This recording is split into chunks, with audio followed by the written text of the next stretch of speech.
This parcel of rough opal has 9 pieces and a total of 90 carats. See some nice bit of colour showing up in there, and it goes back quite with the gem torch. You can see it glows inside. It's a nice little stone crystal there. This knobby has a colour bar going all the way around,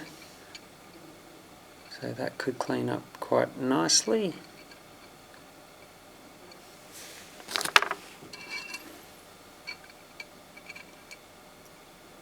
It also looks like a nice dark or black crystal.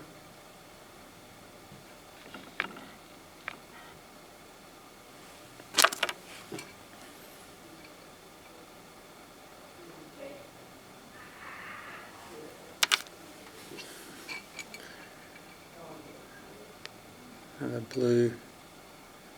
blue bar sitting around there.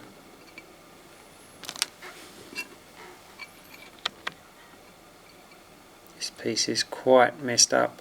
You may need to just leave it as a nugget or Dremel it into a carving, but I don't think you can cut a stone out of that one. And this has got sun flash colour in that stone. And this one, I think you would face it from the top, grind that down till you get to that colour bar. See how it goes.